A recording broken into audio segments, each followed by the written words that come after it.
We are talking to Roy Hawk today. He is a two-time U.S. Open winner. You started your career in the West, and then you qualified for the BASS Elite Series through the Western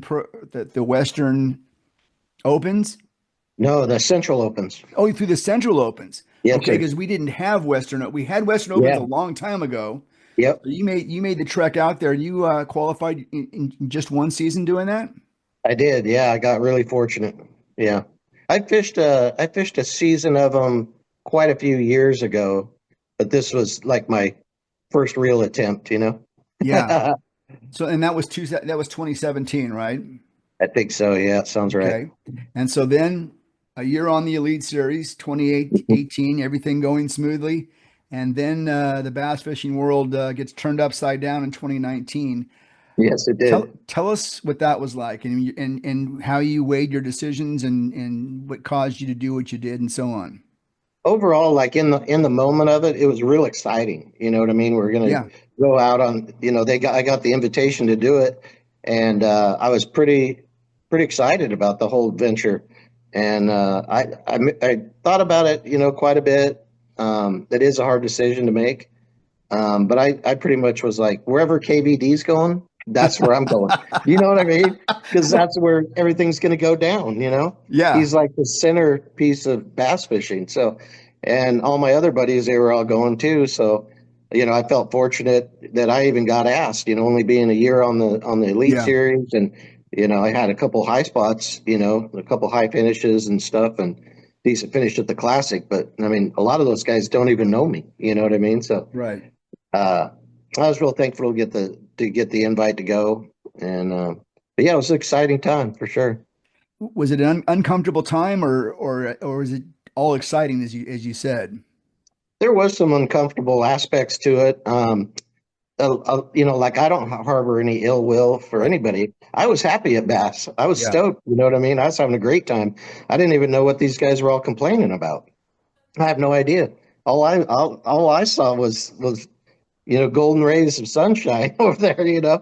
I was having a blast. So, I don't have any negative feelings on either side, but I did see quite a bit of that. Of guys that have been over there a long time and they just didn't like how things were going. Yeah. And yeah, so it was an interesting time too. And of course, you got to fish the every fish counts format. Yeah. What are your thoughts on that? You like it or not like it, or what do you feel about it? Yeah, it's definitely not my thing. Now I'll tell you, it's the most intense thing you'll ever do. Yeah, And being able to have that live score tracker and all that, like that very first one we did down at Toho, it was insane. yeah, We were just going, whoa, I gotta go catch like 20 fish in like 10 minutes. It's like it was yeah, nuts. It was yeah. super fun. We were, especially in the beginning, it was so new to us and stuff. We were just having a blast with it. And but overall, like for me personally, I think I'd do better at a five fish deal for sure. The U.S. Open has been moved to Lake Mojave. Yeah. Um, how, after all those years of fishing Lake Mead at the U.S. Open, and then now the last 2 years it's been at Mojave. You like it? It's time to move it back. Time to move it back. Yeah. Yeah, it's Wait a time to minute, I'm move it just back. starting to learn It, some spots on Mojave. I, I know Mojave is a great fishery and stuff, but it's so singular, in patterns and things like that. You If you're get a not little bit of scoping, you're not. If you're not scoping, you're not yeah, getting them. pretty much. Yeah, There's This last year there was a little bit more of like a topwater reaction bite that was happening that guys got onto more so than the year before, but still it's not even close to the diversity of Lake Mead. I mean, especially for something like the U.S. Open. I mean, you need that diversity. If you look back through all the results of the U.S. Open wins, they've been won in all parts of the lake. They've been won on all different range of baits, from the football heads and 45 feet to flipping, and everything in between: spinner baits, buzz baits, Ricos, split shotting, drop shotting, Texas rig, 6-inch worms, cranking. Rick Clunn throwing a big old fat floating worm up in the almost in the Grand Yeah, Canyon, because he yeah, saw he saw bass eating the dragonflies up there. That's yeah, crazy stuff. yeah. Like all those things, we're never going to see that again if we have it if it's Yeah. always on Mojave. So of the current fishermen, I have the longest standing run of fishing in the U.S. Open at 26 years. 26 straight years. Yeah, this will Wow. be the this will be the first year I'm not there. 26 years. Oh, you're not going this year. I'm going to the Ultimate Angler Championship at Gunnersville. Oh. Yeah, it's a really unique tournament. No forward facing, 500,000 to the winner, Who's and putting that event on? I'm the not state of familiar. Alabama. State of Alabama. Yeah, it's a qualifying deal. You qualify through the whole year, fishing all different. Like I qualified through one bass actually to go get in it. So pretty cool. Reason number 5 why your next boat should be a Camus.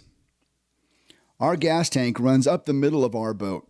With the need for more batteries in today's bass boats, Camus runs our gas tank up the center of the boat. This gives us a better hole shot and a more stable ride. Ducket Fishing's Super Sound Topwater Walkers. This might be the loudest topwater bait on the market. Powered by a unique internal rattle, this side-to-side walker can be cast a country mile to reach schooling bass or to hit an important piece of cover without alerting bass that you're in the area. Available in a 3 treble hook 110 version or its little brother, the 2 hook 95 Super Sound. These baits are going to put more fish in the boat. Fish Ducket Baits. Check out our website by going to ducketfishing.com. I'll end up fishing about 40 tournaments this year. That is a lot of tournaments. Yeah. That is a lot of tournaments. I've been going back east and fishing the Toyota series back there because they're no longer available in the West. Right. So I have one more of those back east and then some other championships back east and a bunch of stuff around here. Is that a plan for the future? Does Roy Hawk want to get back fishing in the East? Qualify for the invitational circuit, or you probably already are qualified for the invitationals if you want them, right? Yeah, you can just pay to get in. Usually, there's some slots available. Towards the end of signups and stuff like that, you could get back in, re-qualify for the Bass Pro Tour if I wanted, or that type of thing. Is that a goal? No, I don't think so. I mean, I would maybe look at doing the Bass Opens.